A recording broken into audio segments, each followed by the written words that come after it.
quiet night in the small town of Asheville, one girl awoke to find something sitting on her chest. It wasn't human. It wasn't a dream. But when it touched the cross on her neck, the darkness fled. What she didn't know that night was that heaven had chosen her. This is the story of Lirith Girl protected by God's light. Stay with me and witness how faith can turn fear into fire. It was 2:47 a.m. when the wind changed over the small town of Asheville. The kind of wind that whispered through half-closed windows and made even the bravest heart listen. Lyra Monroe was deep asleep, wrapped in a cocoon of fading dreams. Outside, the night was still, but the stillness felt wrong, like the air itself had stopped breathing. The clock on her nightstand blinked once, then again, and then froze. Lyra stirred. Her breath slowed. A weight pressed down her chest, subtle at first, then heavier, colder, as though the darkness itself had climbed onto her bed. She tried to open her eyes, couldn't. Her limbs refused to move. A soft hum filled the room, a sound that wasn't mechanical, not earthly.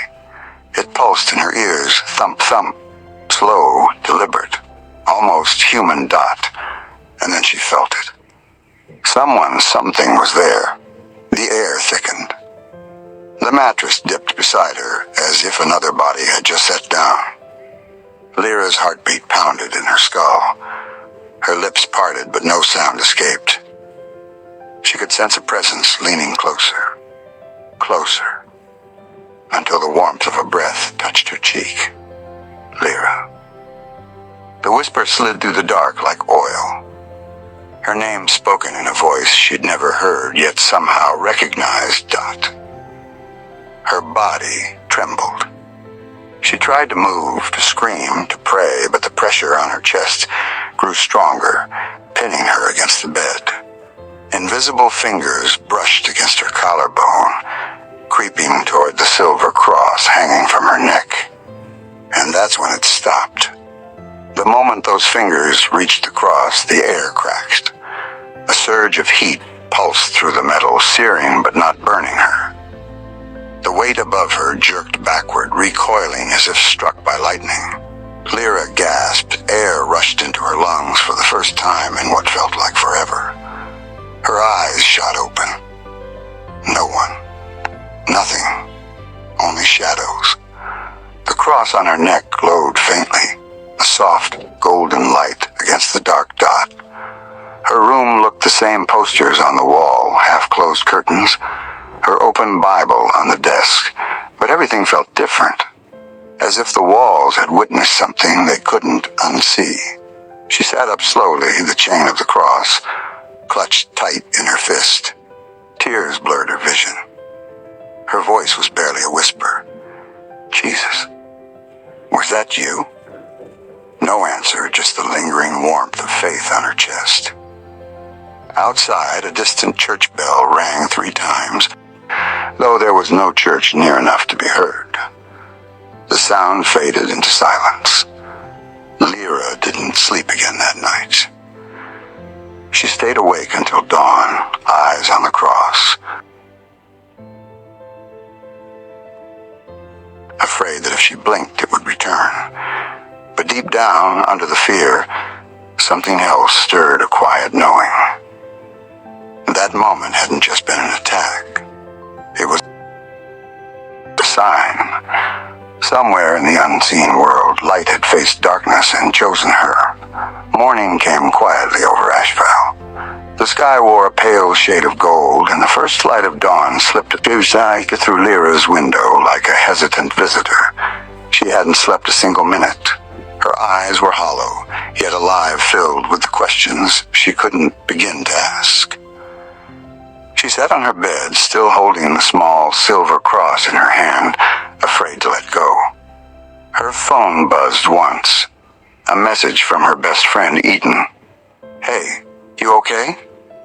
You didn't answer last night." Lyra hesitated, fingers trembling over the screen. How could she explain that something invisible had sat on her chest, whispered her name, and fled from the very cross she wore? She typed back a lie.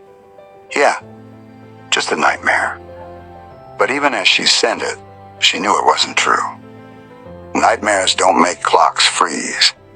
Nightmares don't feel like a hand pressing your soul. Later that day at the small town cafe where she worked part-time, Lyra tried to act normal. The bell above the door chimed every few minutes. Customers came and went, coffee brewed, and laughter filled the air. But something inside her wouldn't quiet down. Every sound felt distant, muffled, like she was underwater. And then she saw it. A man sitting alone by the window, pale skin, eyes too dark, wearing a coat despite the warmth. He was staring at her. Not casually, not with curiosity, but with recognition. Lyra froze mid-step. The man smiled a slow, knowing curve of his lips, and then tapped 2 fingers to his chest, right where her cross would be. Her blood ran cold. She blinked, and he was gone. No sound of a door, no trace of movement. Just the empty chair by the window. She ran to the spot. Nothing. But on the table, left behind, was a single feather, black as ink. She picked it up, and the cafe lights flickered once, twice, before returning to normal dot. Her coworker, Jenna, frowned. You okay, Lyra? You look like you've seen a ghost. Lyra forced a laugh. Just tired, I guess. But deep down she knew the darkness hadn't left. It was watching. That evening she returned home early. Her mother was out of town. Her father worked the late shifts. She was alone again. As she entered her room, the smell of candle wax greeted her. Her Bible lay open on the desk, though she was sure she hadn't left it that way. The verse was underlined Psalm 91:11. For he will command his angels concerning you to guard you in all your ways. Her throat tightened. Someone or something wanted her to see that. She sat down, staring at the verse, when she noticed a faint mark on her skin, right where the cross had touched her chest last night. It wasn't a burn. It wasn't a scar. It was a symbol, the outline of the cross itself etched softly, glowing under the lamplight. Her breath caught. She touched it, and warmth surged through her fingertips, running up her arm like liquid fire. The mark pulsed once, and a whisper echoed inside her head. You're not alone. Lyra gasped, stumbling backward. The room dimmed. A sudden chill swept across the air, curling around her like invisible hands. The curtains lifted, through the window was closed, and in the reflection of her mirror she saw it again. A shadow standing right behind her. No face, no form, only eyes, glowing faintly red in the dark. It reached for her, slow, deliberate. But before it could touch her, the cross on her neck flared bright, flooding the room with a blinding light. The shadow shrieked a sound that wasn't sound, but pain itself, and vanished into smoke. Lyra fell to her knees, trembling, tears streaming down her face. The light dimmed slowly, leaving only silence. Her cross hung heavy and warm, as though it had fought a battle she could barely understand. Why me? She whispered. God, why are you showing me this? But in the quiet, she felt something stir, not fear this time, but purpose. She didn't know it yet, but this was the beginning. The mark on her chest was no accident. It was a sign of belonging, a divine seal that would soon draw both heaven and hell toward her. Because when God chooses someone, the darkness always notices. The next few nights were restless. Lyra could still feel the warmth of the cross against her skin, but now it wasn't just warmth, it pulsed, as if alive. Every beat of her heart echoed with something larger, something sacred, something she didn't yet understand. She stopped talking about it. Her friends wouldn't believe her, and her father would only worry. But every time she closed her eyes, she saw flashes, faces made of light, wings unfolding through clouds, and a whisper calling her name, not with fear, but love. Lyra. It wasn't the same voice as the one in the dark. This one felt ancient, steady, holy. 3 nights later, the town lost power. No lights, no hum of machines, just the sound of wind moving through empty streets. Lyra sat by her window watching the stars. The world felt peaceful for the first time in days, and then without warning, every candle in her room lit itself. No match, no spark, just flame. The cross at her neck burned bright again, but this time it didn't feel like protection. It felt like a summons. The air shimmered before her eyes, like heat over desert sand. And then she saw him. A figure of light, tall and graceful, standing in the corner of her room. His eyes glowed with the same fire as the cross. Wings stretched wide, not feathery, but woven from light itself. Lyra fell to her knees, her breath trembling. Who are you?" The voice that answered wasn't heard, it was felt, resonating through her bones. "I am sent to remind you who you are." Tears streamed down her face. "What do you mean?" "I'm just me." The figure moved closer, his light filling every corner of the room, chasing away every shadow. "You were marked long before you were born. The cross you carry is not an ornament. It is a covenant." She stared at him, overwhelmed. "A covenant? With who?" "With the one who chose you." The angel extended his hand, and in his palm appeared a vision, swirling light forming images of distant places, a burning field, a black sky, people crying for help, hands reaching toward heaven. "Darkness rises again," the angel said. "But heaven will not stand silent. Through you, his mercy will be known." Lyra shook her head, stepping back. "No, I can't. I'm just a girl. I can't fight." "Whatever this is." The angel's light dimmed, his voice soft but unshakable. "You will not fight alone. The one who saved you that night, he will save through you." For a moment, everything fell silent. The flames on the candles bowed, as if worshiping something unseen. Lyra whispered, "Why me?" The angel smiled, not like a human smile, but with warmth that reached eternity. "Because you still believe." And with that he was gone. The candles went out. The night returned. But the mark on her chest burned brighter than ever, glowing softly through her shirt, the cross-shaped symbol alive with golden light. She fell onto her bed, clutching the cross, whispering a prayer she didn't fully know. Her voice broke between words. "Lord, if you've chosen me, teach me what to do." Outside, thunder rumbled in the distance, but no storm followed. Only silence, only peace. The next morning, the power came back. Everything in her room looked normal again, except for one thing. On the mirror, written in faint gold dust, were words that hadn't been there before.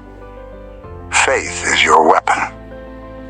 She touched the glass, and the letters dissolved into light. For the first time, Lyra didn't feel afraid. She felt ready, though she didn't yet know for what. For several days, the world around Lyra felt both ordinary and unreal. She still brewed coffee, still walked to work, still smiled at strangers, yet every breath carried the echo of that angel's voice. "Faith is your weapon." The words lived inside her now. At night she prayed longer than she ever had. Each time she whispered, "Amen." The cross at her throat warmed like a heartbeat that was not her own. But with every prayer came the same uneasy question. When will the darkness return? She didn't have to wait long. It began with silence, an unnatural, heavy quiet. that settled over Asheville one midnight. The wind stopped. The air thickened.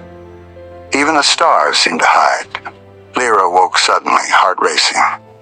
Her cross glowed faintly, warning her. From somewhere beyond the walls came a low hum, the same sound she'd heard that first night when the presence had sat upon her chest. She stood up, trembling, clutching the cross. "Not again," she whispered. "Please, not again." The light in her lamp flickered once, twice, then died. Only the faint gold from her necklace remained. Out of the corner of her eye, she saw it. Movement near the mirror. A shape unfolding from the reflection, like smoke taking form. It was the shadow, darker than the night itself, eyes burning red, his voice like thunder in reverse. "You escaped me once, chosen one. But faith fades, fear grows."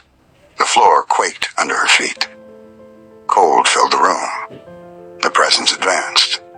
Lyra pressed the cross against her chest, tears welling. "I'm not afraid of you," she said, though her voice shook.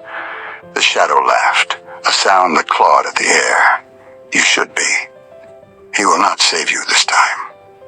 But deep inside, something rose, a warmth that pushed against her fear. The angel's words echoed. "Faith is your weapon." She closed her eyes.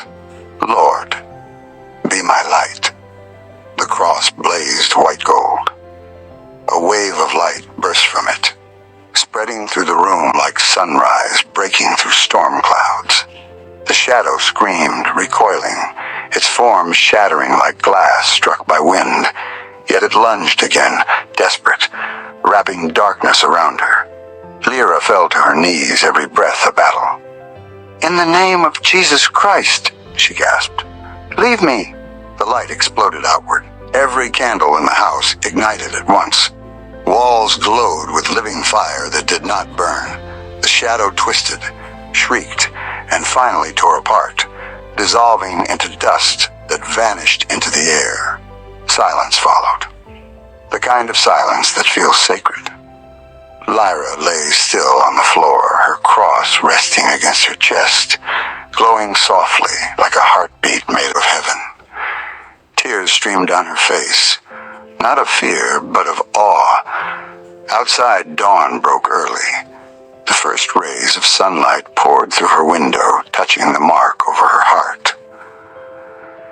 It shimmered one last time, then faded into her skin, no longer a wound, but a part of her. Weeks passed. Asheville returned to normal, but Lyra didn't. She walked differently now, steadier, calmer, eyes bright with quiet strength. Sometimes people said they felt peace just standing near her, though they didn't know why. One Sunday, she sat alone in the empty church, the morning light falling across the pews. She whispered, "You saved me twice." And somewhere deep within, a gentle voice replied, "No, child. I saved you once, so you could save others." She smiled through tears, touched the cross at her neck, and nodded. Outside, the church bell rang, a pure, steady sound that rolled through the town, chasing every shadow from the streets. And though no one saw it, for a moment the sunlight behind her took the faint shape of wings,